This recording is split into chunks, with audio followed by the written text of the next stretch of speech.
السلام علیکم میرے پیارے دوستو، بسم اللہ الرحمن الرحیم۔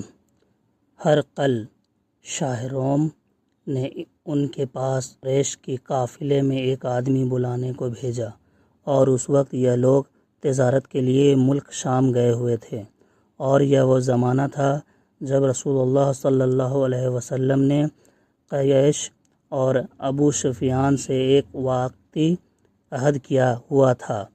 جب ابو سفیان اور دوسرے لوگ ہرقل کے پاس اہلیہ پہنچے جہاں ہرقل نے دربار طالب کیا تھا، اس کے گرد روم کے بڑے بڑے لوگ، علماء، وزراء، امراء بیٹھے ہوئے تھے۔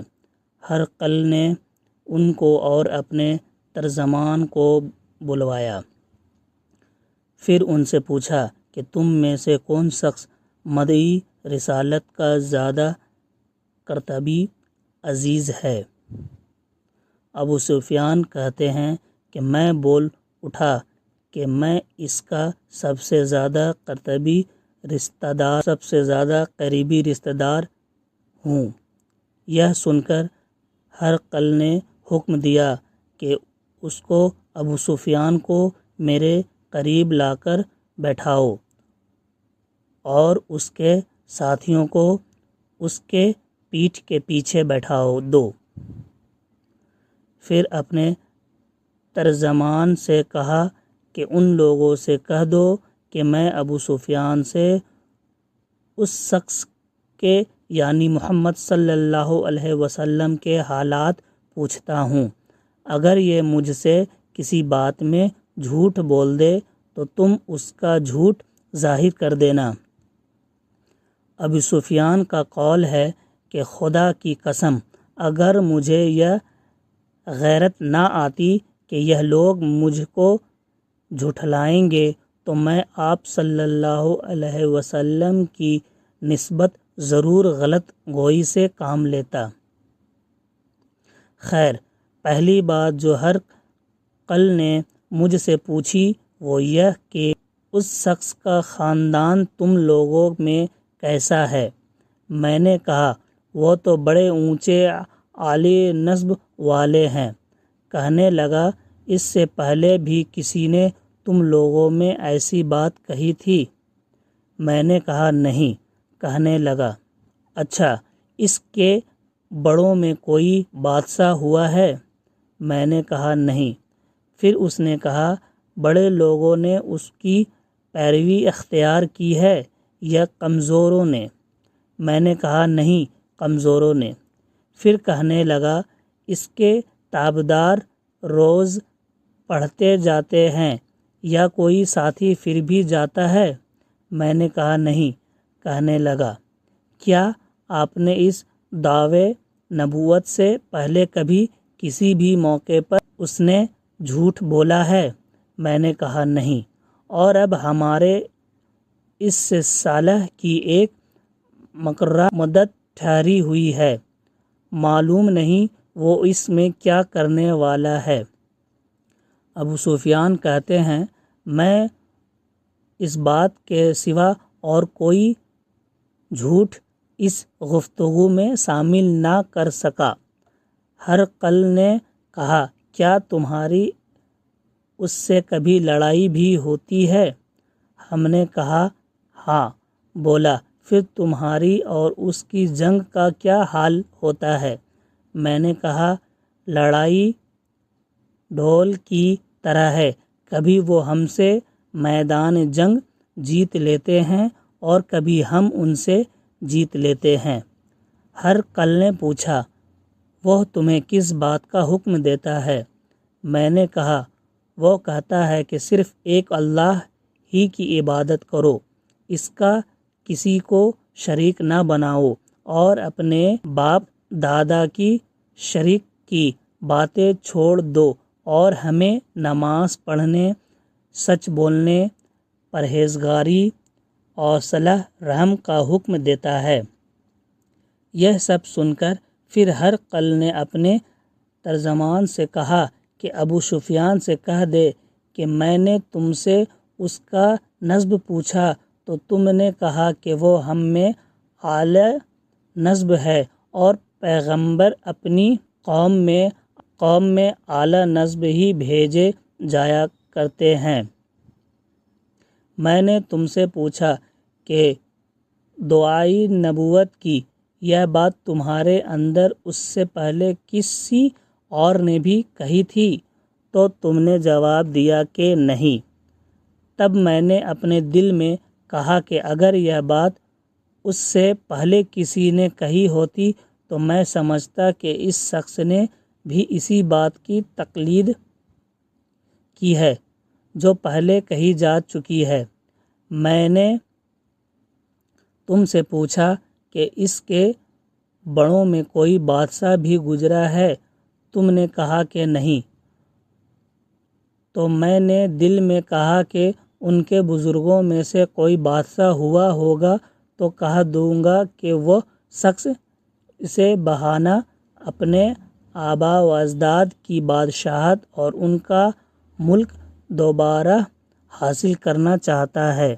اور میں نے تم سے پوچھا کہ اس بات کے کہنے یعنی پیغمبری کا دعویٰ کرنے سے پہلے تم نے کبھی اس کو دروغ گوئی کا الزام لگایا ہے؟ تم نے کہا کہ نہیں۔ تو میں نے سمجھ لیا کہ جو شخص آدمیوں کے ساتھ دروغ گوئی سے بچے وہ اللہ کے بارے میں کیسے جھوٹی بات کہہ سکتا ہے۔ اور میں نے تم سے پوچھا کہ بڑے لوگ اس کے پیروی ہوتے ہیں یا کمزور آدمی؟ تم نے کہا کمزوروں نے اس کی اتباع کی ہے۔ تو دراصل یہی لوگ پیغمبروں کے متبعین ہوتے ہیں۔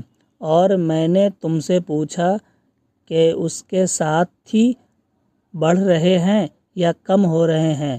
تم نے کہا کہ وہ بڑھ رہے ہیں، اور ایمان کی کیفیت یہی ہوتی ہے حتیٰ کہ وہ کمال ہو جاتا ہے۔ اور میں نے تم سے پوچھا کہ آیا کوئی شخص اس کے دین سے ناخوش ہو کر مرتد بھی ہو جاتا ہے؟ تم نے کہا نہیں۔ تو ایمان کی خاصیت بھی یہی ہے، جن کے دلوں میں اس کی مشرت رچ بس جائے وہ اس سے لوٹا نہیں کرتے۔ اور میں نے تم سے پوچھا کہ آیا وہ کبھی عہد شکنی کرتے ہیں؟ تم نے کہا نہیں۔ پیغمبروں کا یہی حال ہوتا ہے، وہ عہد کی خلاف ورزی نہیں کرتے۔ اور میں نے تم سے کہا کہ وہ تم سے کسی چیز کے لیے کہتے ہیں؟ تم نے کہا وہ ہمیں حکم دیتے ہیں کہ اللہ کی عبادت کرو، اس کے ساتھ کسی کو شریک نہ ٹھہراؤ، اور تمہیں بتوں کی پرستی سے روکتے ہیں، سچ بولنے اور پرہیزگاری کا حکم دیتے ہیں۔ لہٰذا اگر یہ باتیں جو تم کہہ رہے ہو سچ ہے تو عنقریب وہ اس جگہ کا مالک ہو جائے گا کہ جہاں میرے یہ دونوں پاؤں ہیں۔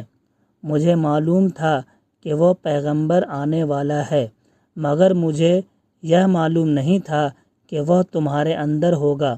اگر میں جانتا کہ اس تک پہنچ سکوں گا تو اس سے ملنے کے لیے ہر تکلیف گوارا کرتا۔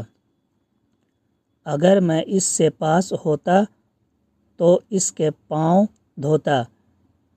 ہرقل نے رسول اللہ صلی اللہ علیہ وسلم کا وہ خط منگوایا جو آپ نے وہیہ قلبی رضی اللہ عنہا کے ذریعے حکم بشرا کے پاس بھیجا تھا، اور اس نے وہ ہرقل کے پاس بھیج دیا تھا۔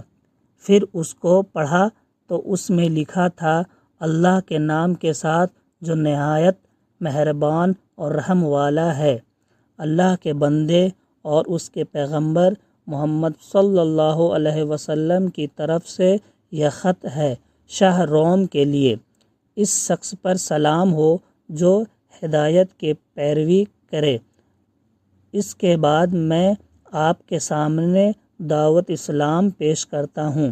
اگر آپ اسلام لے آئیں گے تو دین و دنیا میں سلامتی نصیب ہوگی، اللہ آپ کو دوہرا ثواب دے گا، اور اگر آپ میرے دعوت سے روگردانی کریں گے تو آپ کی رعایا کا گناہ بھی آپ ہی پر ہوگا۔ اور اے اہل کتاب، ایک ایسی بات پر آ جاؤ جو ہمارے اور ہمارے درمیان یکساں ہے، وہ یہ کہ ہم اللہ کے سوا کسی کی عبادت نہ کریں اور کسی کو اس کا شریک نہ ٹھہرائیں، اور نہ ہم میں سے کوئی کسی کو خدا کے سوا اپنا رب بنائے۔ پھر اگر وہ اہل کتاب اس بات سے منع پھیر لے تو مسلمانوں، تم ان سے کہہ دو کہ تم مانو یا نہ مانو، ہم تو ایک خدا کے اطاعت گزار ہیں۔ ابو سفیان کہتے ہیں، جب ہرقل نے جو کچھ کہنا تھا کہہ دیا اور خط پڑھ کر فارغ ہوا تو اس کے ارد گرد بہت شور و غوغا ہوا، بہت سی آوازیں اٹھی اور ہمیں باہر نکال دیا گیا۔ تب میں نے اپنے ساتھیوں سے کہا کہ ابو حبصہ کے بیٹے حضرت صلی اللہ علیہ وسلم کا معاملہ تو بہت بڑھ گیا، دیکھو تو اس نے بنی اصفر روم کا بادشاہ بھی ڈرتا ہے۔ مجھے اس وقت سے اس بات کا یقین ہو گیا کہ حضور صلی اللہ علیہ وسلم عنقریب غالب ہو کر رہیں گے، عنقریب غالب ہو کر رہیں گے، حتیٰ کہ اللہ نے مجھے مسلمان کر دیا۔ راوی کا بیان ہے کہ ابن ناطور علیہ کا حکم ہرقل کا مصاحب اور شام کے نصاری کا لاٹ پادری بیان کرتا تھا۔ ہرقل جب علیہ آیا، ایک دن صبح کو پریشان اٹھا تو اس کے درباریوں نے دریافت کیا کہ آج ہم آپ کی حالت بدلی ہوئی پاتے ہیں، کیا وجہ ہے؟ ابن ناطور کا بیان ہے کہ ہرقل نجومی تھا، علم نجوم میں وہ پوری مہارت رکھتا تھا۔ اس نے اپنے ہم نشینوں کو بتایا کہ میں نے آج رات ستاروں پر نظر ڈالی تو دیکھا کہ ختنہ کرنے والوں کا بادشاہ ہمارے ملک پر غالب آ گیا ہے، بھلا اس زمانے میں کون لوگ ختنہ کرتے ہیں؟ انہوں نے کہا کہ یہود کے سوا کوئی ختنہ نہیں کرتا، سو ان کے وجہ سے پریشان نہ ہوں۔ سلطنت کے تمام شہروں میں یہ حکم لکھ بھیجیں کہ وہاں جتنے یہودی ہوں سب قتل کر دیے جائیں۔ وہ لوگ انہیں باتوں میں مشغول تھے کہ ہرقل کے پاس ایک آدمی لایا گیا جسے شاہ غسان نے بھیجا تھا۔ اس نے رسول اللہ صلی اللہ علیہ وسلم کے حالات بیان کیے۔ جب ہرقل نے سارے حالات سن لیے تو کہا کہ جا کر دیکھو وہ ختنہ کیے ہوئے یا نہیں۔ انہوں نے اسے دیکھا تو بتلایا کہ وہ ختنہ کیا ہوا ہے۔ ہرقل نے جب اس شخص سے عرب کے بارے میں پوچھا تو اس نے بتلایا کہ وہ ختنہ کرتے ہیں۔ تب ہرقل نے کہا کہ یہ ہی محمد صلی اللہ علیہ وسلم اس امت کے بادشاہ ہیں جو پیدا ہو چکے ہیں۔ پھر اس نے اپنے ایک دوست کو رومیہ خط لکھا اور وہ بھی علم نجومی میں ہرقل کی طرح ماہر تھا۔